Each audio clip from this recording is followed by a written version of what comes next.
What do the Mafia, CIA, JFK, and Howard Hughes have in common? They were manipulated by one man in the single greatest takeover in history.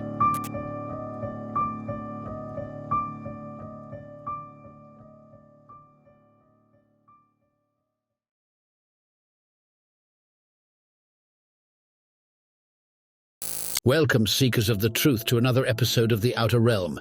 I'm your host, Ambrose Ironwood.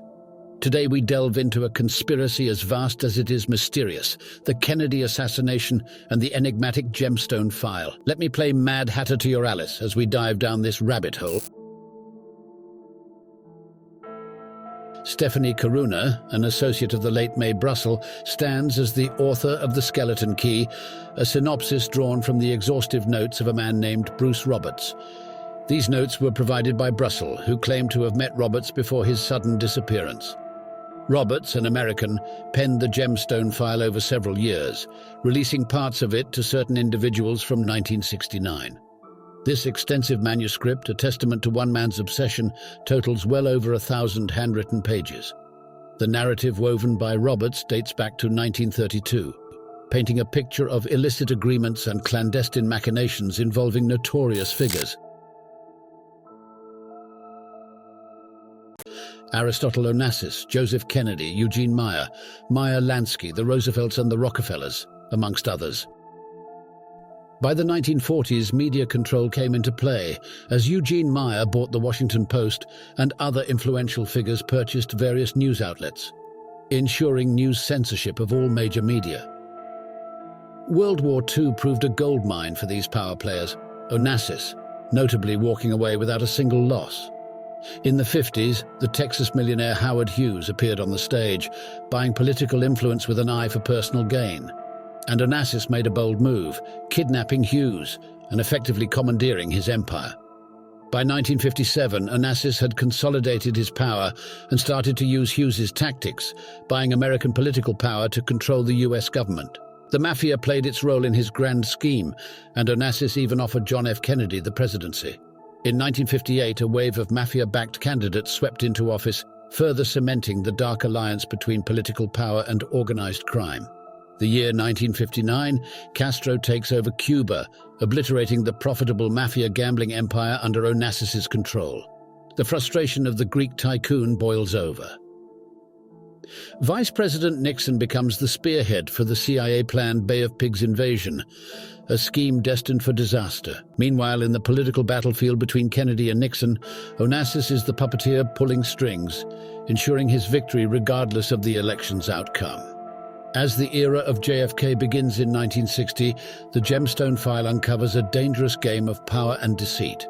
The synthetic rubies, the gemstones, stolen from Bruce Roberts, form the basis for groundbreaking military technology. Roberts' international intelligence network, built on the exchange of gemstones for information, exposes the Onassis-Hughes connection and a myriad of dark secrets. The sons of Joseph Kennedy, now free from their father's control following his stroke, dare to defy Onassis, the puppet master pulling their strings. Their rebellion sparks anger and unease in the Mafia circles. JFK sets up a clandestine group to combat the growing influence of Aristotle Onassis.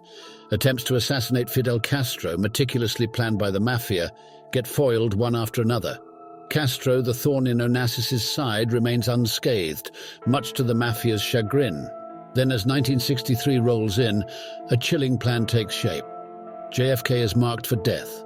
A triple execution alongside Diem and Nhu in Vietnam is scheduled. While Diem and Nhu meet their fate, JFK narrowly escapes his. He lives, but only for a short while. Later in November, the nefarious plan is revived. Onassis, through Robert Maheu, reassigns the Castro assassination team to target JFK. Lee Harvey Oswald, a CIA pawn with ties to the right and the communists, is marked as the fall guy. The stage is set for an event that will shake America to its core.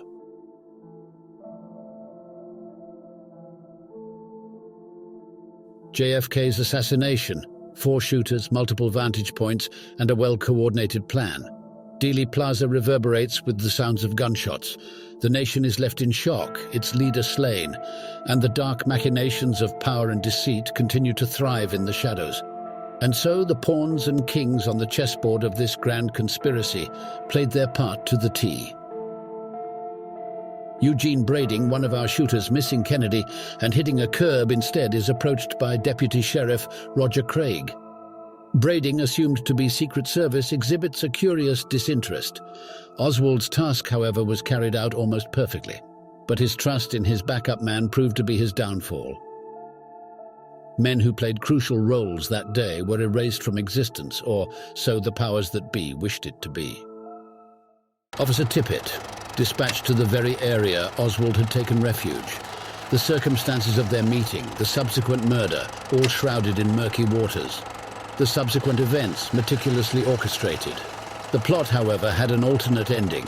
Oswald's life spared in the theatre, only to be extinguished in police custody by Jack Ruby. We know now that key players in this conspiracy had far-reaching connections and influence. Johnny Roselli and Jimmy Fratiano, their compensation running into hundreds of thousands of dollars. Eugene Brading, whose path took him to the infamous La Costa Country Club, the veritable Garden of Eden for the criminal elite. Gerald Ford, rewarded with presidency for his role in obscuring truth. The bitter irony of the JFK assassination was that it was less a singular event and more a gateway to a sprawling labyrinth of power, deception and manipulation. Onassis, the puppet master, reaping the spoils of his grand orchestration, control over the American government, the murder of Robert Kennedy, and the acquisition of Jackie Kennedy as his bride. Ladies and gentlemen, this is a story steeped in treachery, in audacity, a demonstration of the influence and reach of the hidden hands that pulled the strings on that fateful day in November '63.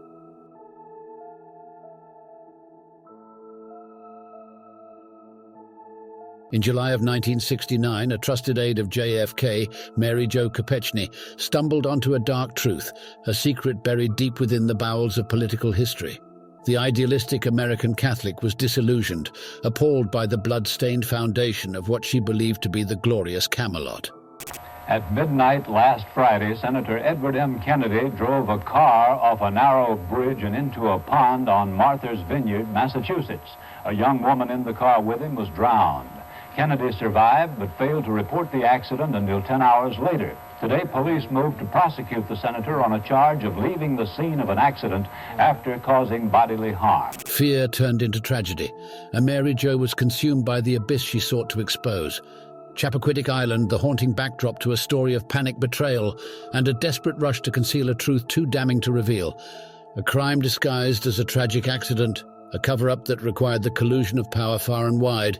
From the Massachusetts Highway Patrol to the U.S. Senate, media giants, and even the sacred sanctum of the church. But ripples of this event spread far beyond the shores of Chappaquiddick.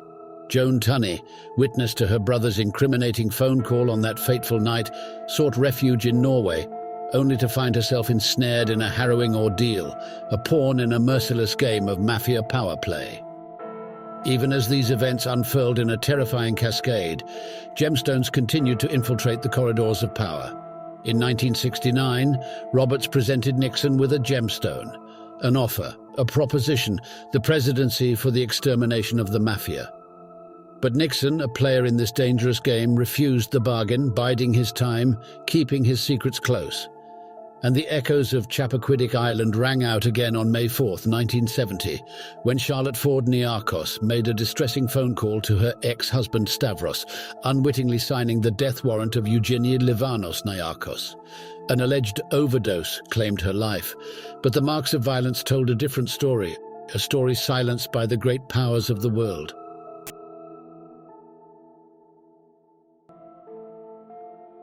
By the end of 1970, it seemed as though the presence of the enigmatic Howard Hughes on Earth was becoming redundant. A mere spectre, his existence had been reduced to computerized signatures and a detailed biography known only to a select few top executives. But a curious author named Clifford Irving, having heard the whispers of a Hughes hoax, began to investigate the so-called Mormon Mafia, Hughes's supposed nursemaids. One of these nursemaids, a Miss Merriman, perhaps tired of the game, handed over to Irving the intricate, computerized biography of Hughes. He is to open the bag with his right hand and hold the bag out to me at a 45-degree angle so I may reach into the bag without touching the paper. On a late November night in 1970, in an event cloaked in secrecy, Hughes was whisked away from Las Vegas to the Bahamas, a move that sparked Onassis's ire. Onassis believed the leak to Irving had come from his right-hand man, Robert Mayu, leading to his dismissal. However, the real source, Merriman, wasn't spared for long either. Onassis soon realized his mistake, and Merriman paid the ultimate price. And yet the game of deceit didn't stop. The Hughes entourage continued its worldwide tour, from the Bahamas to Nicaragua, Canada, and finally London, leaving a trail of death and scandal in its wake. But eventually, in April 1971, the reclusive Hughes, his mind deteriorated, his health ruined by the long-term effects of heroin, was reported to have died. In a somber ceremony, his body was consigned to the depths off the coast of Onassis's island, Scorpios. Present at this macabre event were some truly powerful figures: Jackie Kennedy Onassis, Teddy Kennedy, Francis L. Dale of Creep, and the ITT board of directors Tom Pappas, also of Creep, and even a South Vietnamese cardinal named Thuc. And as if this saga wasn't strange enough, it was rumored that Albanian divers intercepted the watery burial, making off with Hughes's body. Now we uncover further the labyrinthine tale of this shadow government's reach, stretching far beyond the confines of the US to the exotic landscapes of China, the frozen wilderness of Russia, and the bustling cobbled streets of Europe. The insidious connections between the United States' most powerful men and the mafia. They're not only stretching the law but shattering it entirely.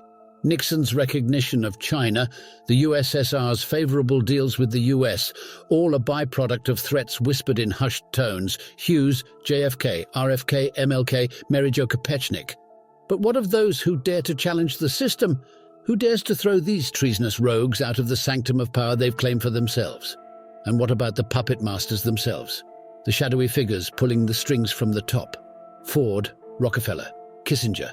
Names that have left a mark on history, but are they the patriotic icons we've been led to believe they are? Or do they bear the sinister brands of thieves exploiting the US economy, morality, power, and prestige for their own gain?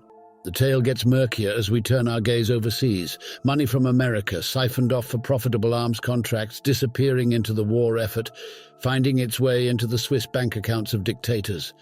The World Bank, a noble institution on the surface, used as a puppet to extend mafia operations. The question is not if they can get away with such things, but how they've been doing it so long unchecked. Illicit drug trade routes stretch across the globe, from the Golden Triangle to San Francisco, controlled by the mafia. The bodies of fallen American GIs used as vessels for drug trafficking, plates filled with heroin shipped in the guise of fine china. Nixon's campaign against Mexican dope smuggling was nothing but a charade, while his own man, E. Howard Hunt, allegedly safeguarded the mafia's operations. And finally, we shine a light on the manipulation of the stock market, police and courts in what seems like one grand show controlled by puppet masters behind the scenes. The acquisition of Air West by Hughes in 1970 resulted in the alleged swindle of $45 million from Air West stockholders. The year was 1972, a whirlpool of scandal, deceit and plots running deeper than any mere mortal could anticipate. Liddy, Hunt and their Watergate team were frequent patrons of the Drift Inn, a CIA-FBI safe house masquerading as a rundown bar frequented by Roberts, a man of mysterious means always dropping his gemstone rap to anyone who cared to listen. Liddy's audacious plan, concocted in the dimly lit office of Mitchell, the former Attorney General, included a break-in at Greenspun's office in Vegas. The objective? To retrieve incriminating files on Hughes's kidnapping and Onassis's shady Vegas operations. But it wasn't just government agents conspiring in hushed tones here. The Drift Inn was a spider web, a stage for various players from the CIA to the Mafia, even foreign agents from Russia and China, all seeking a piece of the American pie. On June 20th, 1972, the Democratic National Committee chairman Larry O'Brien makes a daring move, filing a hefty lawsuit against Creep. The defendant, Francis L. Dale, is directly linked to Onassis, an error in judgment that exposes the mafia's intricate web. The very next day, a cryptic mystery is born, an enigma that echoes through the halls of power, the 18.5 minutes of accidentally erased White House tape. An enraged Nixon is left grappling with the identity of the saboteur. Who was behind the Watergate plumbers' arrests? Who scotch-taped the door at Watergate leading to their capture? Amidst this chaos, Nixon's rants about Canada's Trudeau, Roberts, Onassis, Hughes and Francis L. Dale were captured in those lost minutes.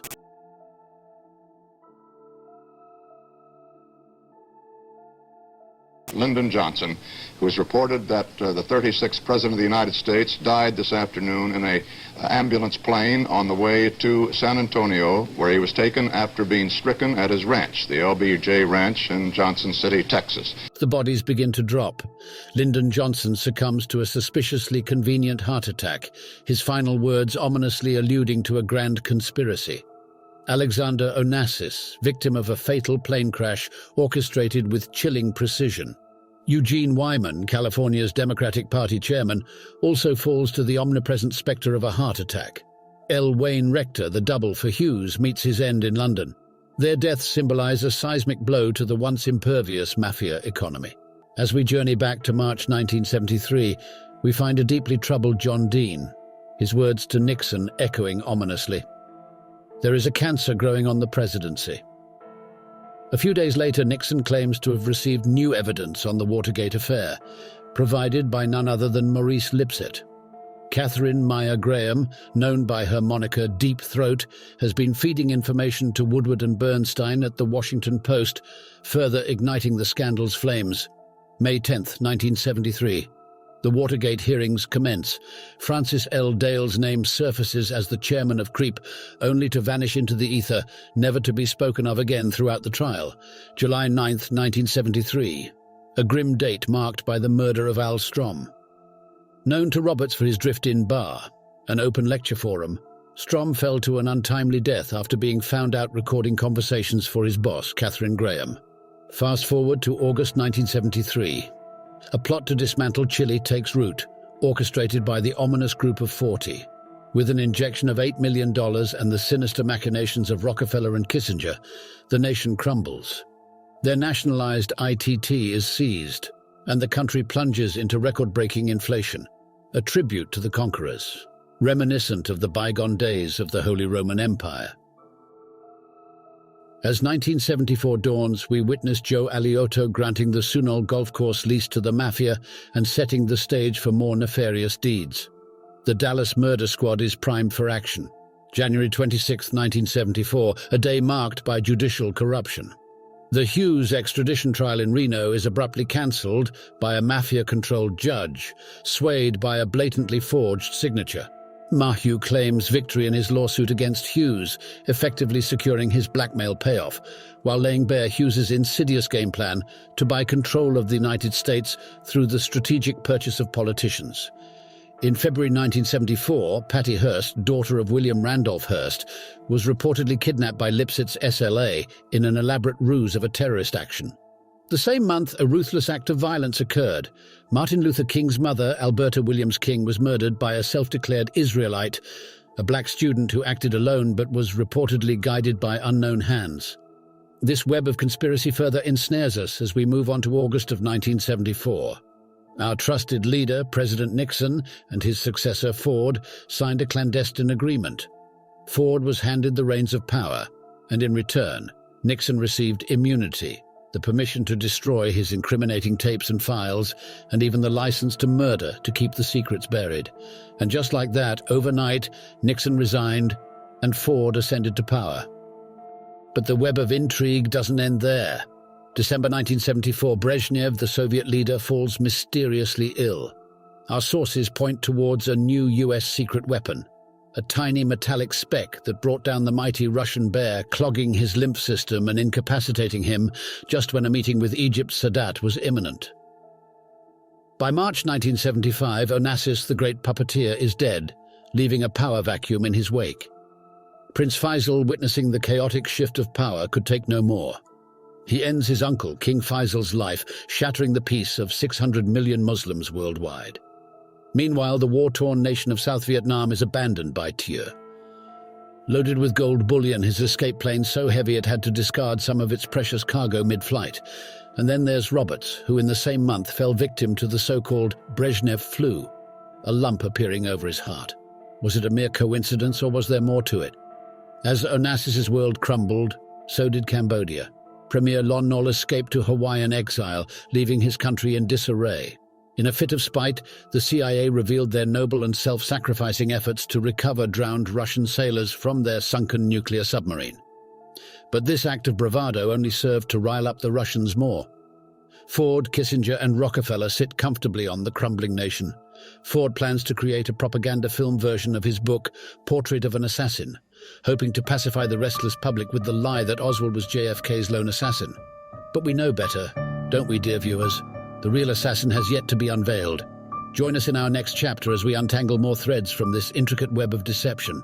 Until then, this is Ambrose Ironwood, signing off from the Outer Realm.